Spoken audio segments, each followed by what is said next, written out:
Phone দিছি, আমি ওনারে ফোন দেওয়ার পরে কিন্তু লাইভে আসছে। ওনারে আমি কয়েকবার ফোন দিছি, উনি আমার ফোনটা ধরে বলছে যে তোমার সাথে তো আগেরও কথা হয়েছিল, তুমি টাকা পয়সা দিলা না কেন? অথচ আগে একবার মাদ্রাসার মাটি ফালাইতে ওনাকে আমি 20,000 টাকা চাঁদা দিছি।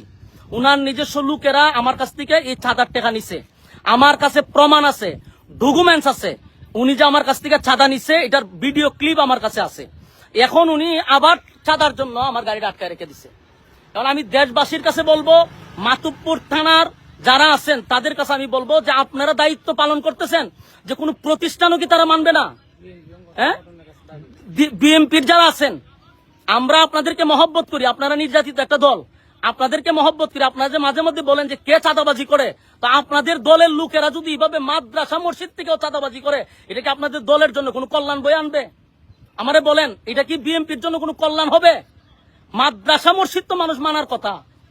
আমার মাদ্রাসাটা আমি যুদ্ধ করে মাদ্রাসা করছি, আজকে আমার মাদ্রাসা মাটি ফালাবো? এখানকার চেয়ারম্যানে তার গুন্ডা বাহিনী দিয়ে আমার মাদ্রাসার মাটি আটকে দিব কেন? আমি বারবার অনুরোধ করছি আমার মাদ্রাসা এটা ছেড়ে দেন। এরপর এরা বলতেছে এটা চেয়ারম্যানের নির্দেশ, মাটি ছাড়া হবে না। 2টা গাড়ি আমার সকাল থেকে আটকে রাখছে, আমি আমাদেরকে বেতন দিতে হবে না? 2 গাড়ি আমার আটকে রেখে দিছে, কোনো কথা তারা শুনতে রাজি না। টাকা দিব, তারপরে তারা মাটি ছাড়বে। আমার প্রশ্ন হলো, আমি আমার আরেক জায়গার থেকে আমি আমার কিনা মাটি দানের মাটি আমি যদি মাদ্রাসাত পালাই, এখানে আমি কেন চাঁদা দিব? আমি মাতুব্বর সমস্ত বিএমপির যারা আছেন তাদেরকে অবগত করছি, এটা আপনাদের জন্য কোনো দিন শুভ হবে না। এটা আপনাদের জন্য বড় ধরনের একটা ক্ষতি হয়ে দাঁড়াবে। আমি আপনাদেরকে এটা অবগত করার জন্য বিএমপির যারা আছেন মাতুব্বর থানার, আপনাদের কাছে আমি বিচার দিলাম। আমার মাদ্রাসা মসজিদ কোনো কিছু তারা মানতেছে না, সব জায়গাতে তাদের চাঁদা নিতে হবে। এর আগেও আমার মাদ্রাসাতে চাঁদা নিছে, 20,000 টাকা দিছি, এটা তার খুশি হয় নাই, এই জন্য আমার মাদ্রাসার মাটি আটকে দেওয়া হয়েছে। আমি আপনাদের কাছে বিচার দিছি। আমি টিউনু সাহেবের সাথে ইনশাল্লাহ কথা বলছি, আমি মাতুব্বর যাইতেছি, সমন্বয়কদের সাথে কথা বলছি, ওখানকার আইন শৃঙ্খলা বাহিনীর সাথে কথা বলছি।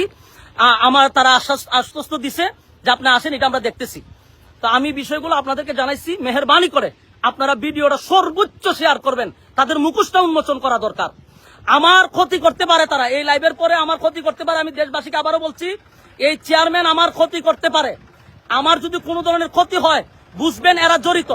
আমার পান্নাসির ভয় আছে, আমার যে কোনো সময় তারা আমার হামলা করতে পারে, আমার প্রাণের উপরে তারা হামলা করতে পারে। শাহজাহানপুর পারভেজ চৌধুরী